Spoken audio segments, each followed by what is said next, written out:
जय शिवराय. मी जयश्री पवार. माझ्या फोटोग्राफर सखीमध्ये आपणा सर्वांचं स्वागत. बोल बोल म्हणता 2025 हे वर्ष संपलं आणि आपण 2026 या वर्षामध्ये पदार्पण करत आहोत. तर 2026 हे वर्ष आपणा सर्वांना सुख समृद्धीचे, आनंदाचे, भरभराटीचे, सुख समृद्धीचे जावो ही प्रभूचरणी प्रार्थना करते आणि माझ्या विषयाला सुरुवात करते.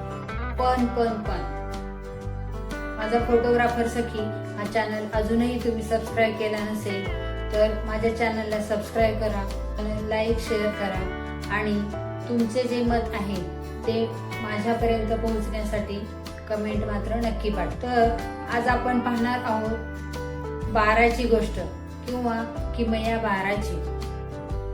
एक काळ असा होता का हे सर्व जग 12च्या आकड्यांवर चालायचं. त्या पद्धतीला म्हणायचे द्वादशमान पद्धत. द्वादश म्हणजे 12 आणि मान म्हणजे मोजणे. आज आपण 10 प्रमाणे मोजून 10च्या पटीमध्ये हिशोब करतो, त्याला म्हणायचं दशमान पद्धत. आणि पूर्वीची लोक 12च्या पटीमध्ये हिशोब करायचे, त्याला म्हणायचे द्वादशमान पद्धत.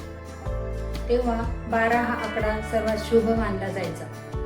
तर पाहूया आपण 12ची किमया. समजा आपण कापड मोजतो किंवा जमीन मोजतो ती फुटामध्ये, तर 1 फूट म्हणजे 12 इंच. आपण बाजारात गेलो तर केळी किंवा चिकू घेतो तर 1 डझन.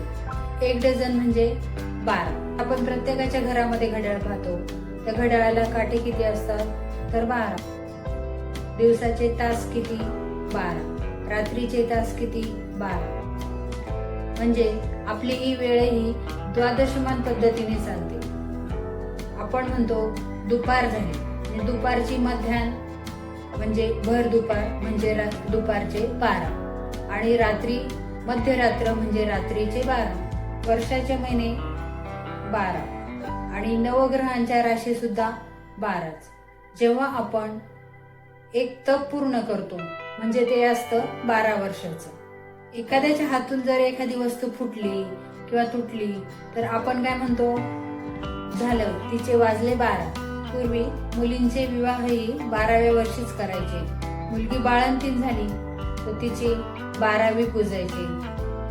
बाळाचा नामकरण विधी म्हणजे 12व्या दिवशी, म्हणजे आपण त्याला बारसं असेही म्हणतो.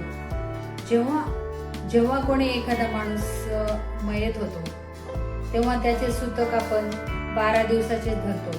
जेव्हा 13व्या दिवशी त्याचा विधी पूर्ण होतो तेव्हा आपण सुतक फिटले असं म्हणतो. आपण म्हणतो 12 बलुतेदार, 12 वाटा. 12 वाटा का म्हणायचे तर एखाद्या वेळी आपल्या घरामध्ये साप निघाला किंवा तो आपण लोक मारायला गेलेले असताना तो काही सापडला नाही तर मग तो न सापडला, त्यामुळं घरातल्या बायका वगैरे काय म्हणणार, जाऊ द्या तो जाईल कुठेतरी, त्याला काही जायला 12 वाटा. म्हणजे इथेही 12चा उल्लेख केला जातो. एखादा माणूस खूप फिरत असतो, नुसता फिरत असतो, तेव्हा त्याला लोक काय म्हणतात, हा काय 12 गावचं पाणी पिलेला किंवा हा काय 12 गावची पाटीलकी करणारा माणूस किंवा हा काय फिरणारा म्हणजे 12 गावचा मुंजावा असंही म्हणलं जायचं. बघा, एखादा माणूस खूप उर्मटपणे बोलत असतो, तो कोणाचेच काही ऐकत नाही. अशा वेळेला आपण काय म्हणतो, तो खूप 12चा आहे. बघा, आपण जी भाषा बोलतो त्या भाषेचे स्वरही 12 आहेत आणि आपण त्याला 12 खडी असे म्हणतो. पूर्वी 12 गावचा मुखिया असायचा. आपण एखाद्या शेतकऱ्याच्या नावावर शेती असली तर आपण काय म्हणतो त्याला 7-12चा उतारा.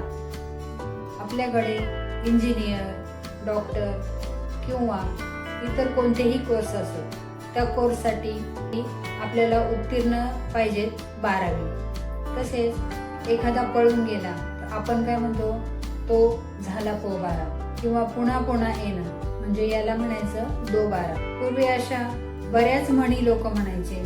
1 गाव 12 भानगडी, लग्न, वराडी आणि बाराती. एवढंच काय, काही लोकांचे जन्मच असतात 12 तारखेचे.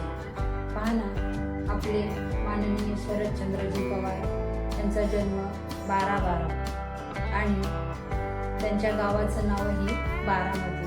तसेच आपल्या पुणे जिल्ह्यातील गाड्यांचे पाशिंग MH12 नावाने या ओळखले जाते. अहो, हे झालं आपलं, पण जिथं देवांनी ही बाराची किमया करून ठेवली ही आपली पवित्र भूमी म्हणजे भारतभूमी.